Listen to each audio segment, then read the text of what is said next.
Olá, boa tarde para você.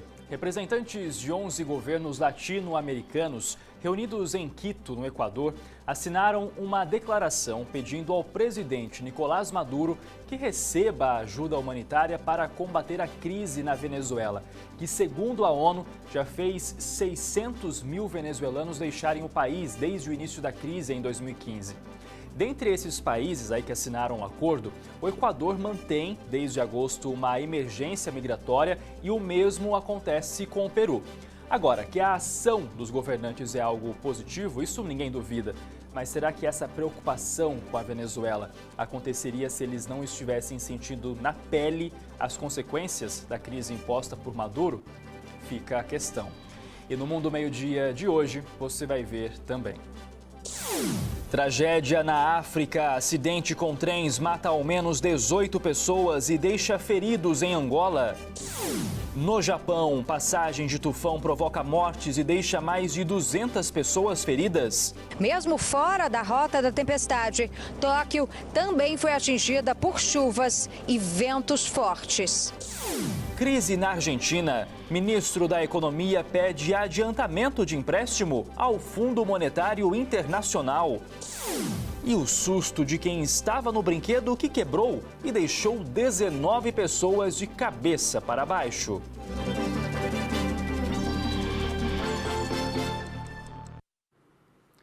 Uma colisão entre dois trens matou pelo menos 18 pessoas e deixou 14 feridos em Angola. As informações direto de Luanda, com Simeão Mundula, da Record TV África. Entre os 14 feridos da tragédia que resultou na morte de 18 pessoas, 3 continuam em cuidados intensivos. Os restantes já tiveram alta médica. Entre os mortos estão jovens que estavam em serviços de manutenção da linha férrea e 4 maquinistas, dos quais 2 chineses. Uma equipa multissetorial continua engajada no local a trabalhar na retirada dos corpos nas carruagens, processo que está a ser acompanhado por familiares das vítimas. No Hospital Central do Lubango ainda estão 14 corpos à espera de serem identificados pelos familiares. O governo criou uma comissão que está encarregue de apoiar os funerais e prestar a devida ajuda psicológica aos familiares das vítimas. Também já foi aberto o inquérito para a investigação das causas que estão na base do acidente, para a responsabilização dos implicados. Entretanto, o Presidente da República, João Lourenço, reagiu com profunda consternação à colisão dos 2 comboios. Na sua página do Twitter, o chefe de Estado escreveu que trata-se de um acontecimento trágico, em consequência do qual várias famílias perderam os seus entes queridos. O presidente de Portugal, Marcelo Rebelo de Sousa, também endereçou uma mensagem ao seu homólogo angolano e às famílias das vítimas. De Angola, Simeão Mundula, para o Mundo Meio-Dia. De fato, uma grande tragédia. Agora a gente muda de assunto para falar do tufão mais devastador a atingir o Japão em 25 anos, que deixou ao menos 10 mortos e mais de 200 feridos. A tempestade Jebi passou pelo país com força destruidora. Um navio cargueiro de 2,5 toneladas colidiu com uma ponte que liga o porto de Osaka ao aeroporto de Kansai, um dos mais movimentados do Japão. A estrutura ficou danificada. A chuva torrencial ainda inundou o aeroporto. Quase 5.000 passageiros ficaram ilhados. Com ventos de mais de 200 quilômetros por hora e ondas gigantes, o tufão percorreu parte da ilha de Honshu. Uma moradora filmou o momento em que a estrutura de um telhado é arremessada e cai sobre um carro. Neste estacionamento, mais de 100 veículos pegaram fogo. O governo emitiu alertas para que a população nas áreas de risco ficasse em casa. Quem se arriscou nas ruas mal conseguia se equilibrar com a força do vento. Mesmo fora da rota da tempestade, Tóquio também foi atingida por chuvas e ventos fortes. Depois de deixar o Japão, Jebi segue pelo mar em direção ao norte. E uma criança morreu após a tempestade tropical Gordon atingir os Estados Unidos.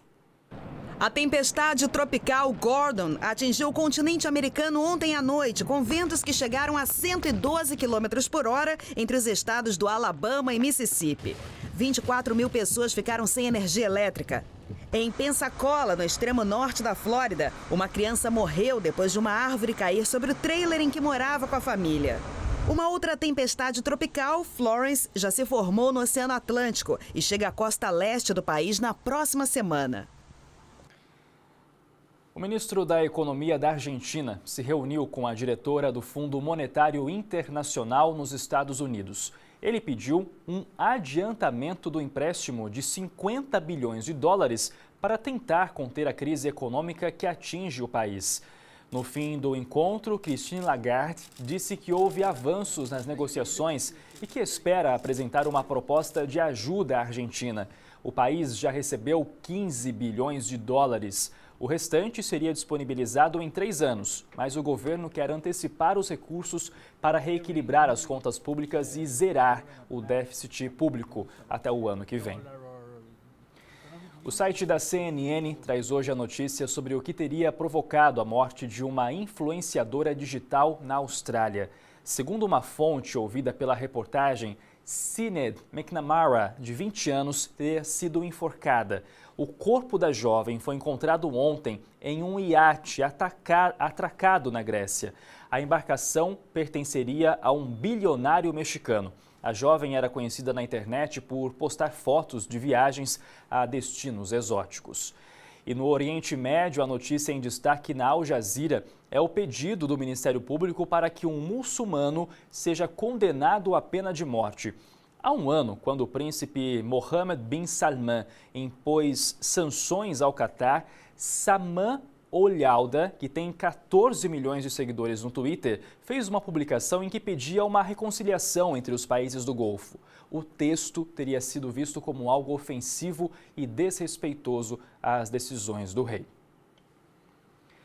O livro escrito pelo repórter que cobriu o escândalo de Watergate, Bob Woodward, teve alguns trechos publicados hoje pelo Washington Post. Nele, o repórter retrata o lado raivoso de Donald Trump. Em um dos trechos, Donald Trump teria dito ao secretário de Defesa que gostaria que o presidente sírio fosse assassinado depois do ataque químico que matou civis em abril de 2017. O episódio resultou no bombardeio americano contra uma base aérea síria. O livro retrata também que, durante uma reunião, Trump teria chamado o procurador-geral do país de retardado mental.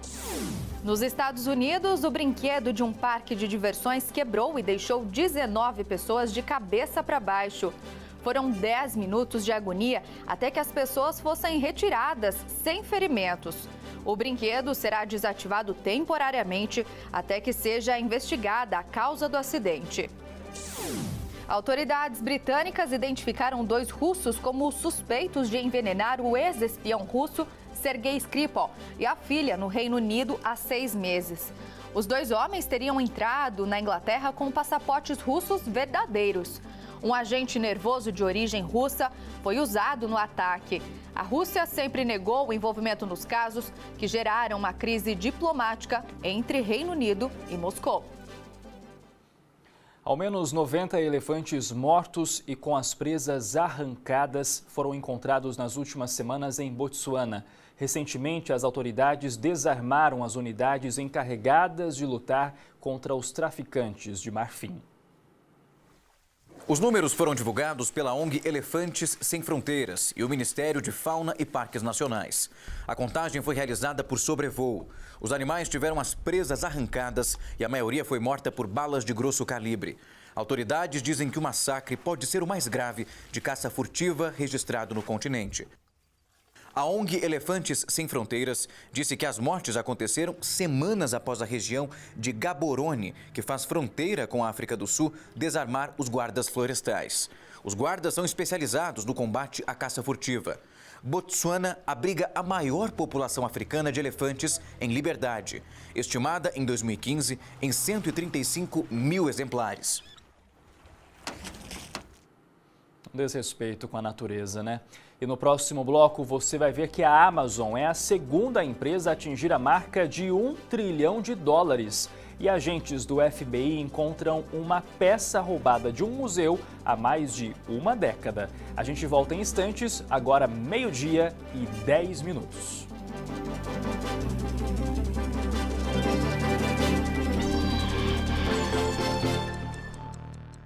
Mundo Meio-Dia de volta. A notícia agora é que a Amazon se tornou a segunda empresa americana a alcançar o valor de mercado de $1 trilhão em uma nova demonstração do poder crescente das gigantes tecnológicas americanas. O homem mais rico do mundo, Jeff Bezos, conseguiu mais uma façanha. A Amazon é a segunda empresa a romper a barreira de valor de mercado de $1 trilhão.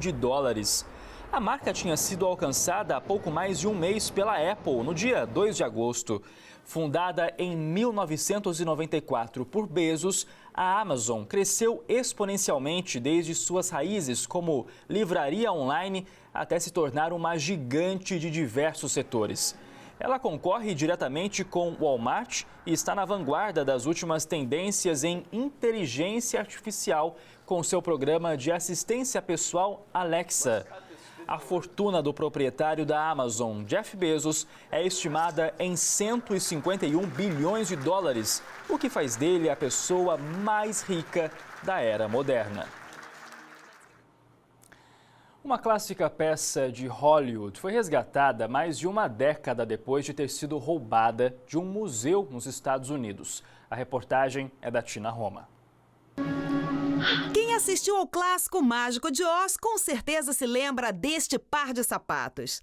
13 anos depois de serem roubados de um museu em Minnesota, nos Estados Unidos, os sapatinhos de Ruby, eternizados por Judy Garland no cinema, foram finalmente encontrados pelo FBI.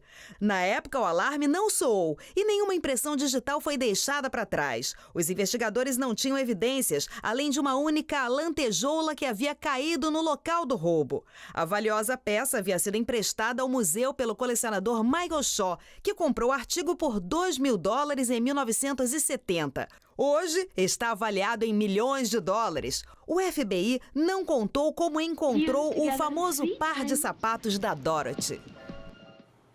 Olha, quem nunca acordou atrasado, né? Aquele desespero para não perder hora, enfim. Nas Filipinas, isso aconteceu com um garoto que se confundiu na hora de pegar a mochila e, na verdade, sair da escola. Olha a história.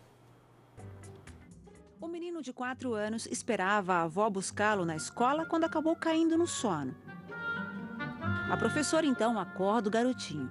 Ainda sonolento, ele se levanta, agarra a cadeira de plástico que estava ao lado e, como se fosse uma mochila, tenta colocá-la nas costas. E assim o menino caminha até a porta, sem perceber o engano. A professora cai na gargalhada e faz um vídeo com o celular. As imagens foram compartilhadas na internet e estão fazendo o maior sucesso.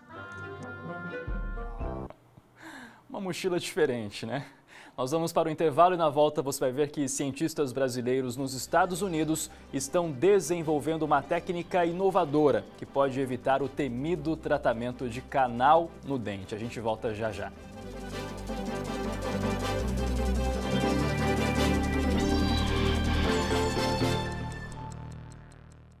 Meio-dia e 25 minutos no horário de Brasília. Vamos ver como está a movimentação pelo mundo nesta quarta-feira. As imagens, você já sabe, são do serviço de streaming EarthCam. E a gente começa a nossa viagem indo para Toronto, no Canadá. A câmera está localizada no topo da CN Tower, a terceira mais alta do mundo. Uma imagem deslumbrante. Agora são 11 horas e 25 minutos, com temperatura nesse momento de 26 graus. E a gente segue nossa viagem agora para Budapeste, capital da Hungria. Um dia bastante bonito, uma paisagem belíssima na tela para você. Agora são 5 horas e 25 minutos com temperatura de 25 graus. E a nossa última câmera está no Caribe. Olha que lugar, olha que cena que todo mundo gostaria de estar, né? Quem não gostaria de estar no Caribe nesse momento? Você vê imagens da praia de Aruba, uma das mais paradisíacas do mundo. A gente até se perde diante de tanta beleza. Nesse momento, relógios marcando 11 horas e 26 minutos, com temperatura bem agradável, 28 graus. E a notícia agora é de cientistas brasileiros que estão desenvolvendo nos Estados Unidos uma técnica inovadora que pode evitar o temido tratamento de canal no dente. A inspiração vem das impressoras 3D, como mostra a nossa correspondente em Nova York, Evelyn Bastos. Dor de dente, sensibilidade, inchaço. Quando cáries ou traumas abrem brecha para micróbios chegarem até a polpa do dente, começa um processo doloroso de inflamação. A polpa dentária é um tecido mole repleto de vasos sanguíneos e terminações nervosas. Ela fica no interior do dente e se estende da coroa até a raiz. Antigamente, dentes com polpas comprometidas eram extraídos. Mas hoje em dia, o tratamento de canal é a maneira segura de salvá-los. Basicamente, os dentistas retiram a polpa danificada, infeccionada ou morta. Depois, o espaço é limpo, preparado e preenchido com biomateriais sintéticos cobertos por uma coroa protetora. Mesmo sendo um tratamento satisfatório, ele pode causar algumas complicações. Foi pensando em como acabar com essas complicações do tratamento de canal que cientistas brasileiros desenvolveram um método novo e mais moderno. Eles trabalham na Universidade de Saúde e Ciência de Oregon, aqui nos Estados Unidos. A técnica, inspirada em impressão 3D, pode evitar o canal no dente e promete um tempo maior de preservação das estruturas, o que pode evitar o uso de implantes ou até a necessidade de dentaduras. A ideia é regenerar a polpa ao invés de usar biomateriais para preencher o local. Em laboratório, os cientistas criaram um vaso sanguíneo para servir como um túnel e assim ajudar o sangue a circular e levar nutrientes para a região. E então, injetaram células-tronco na região para que elas se transformassem em células da polpa. A ideia está sendo vista de maneira super positiva pela comunidade científica. Os estudos concluídos até agora mostram que a fabricação de vasos sanguíneos artificiais pode ser uma estratégia para regenerar completamente a função do dente. Olha, na minha opinião, pesquisa super bem-vinda. Agora, claro, todo mundo tem que fazer a higienização corretamente, né? Não adianta aí ficar confiando na tecnologia e deixar de escovar os dentes como deve acontecer. Então, tecnologia é positiva, mas continuar escovando os dentes certinho ainda é a melhor forma de manter uma boca saudável. E essa edição do Mundo Meio-Dia fica por aqui. Lembrando que todas as edições do Mundo Meio-Dia estão disponíveis para você assistir na íntegra no portal R7. Uma ótima tarde para você. A gente volta a se ver logo mais na segunda edição do Hora News, que começa às 1h20 da tarde. Até lá!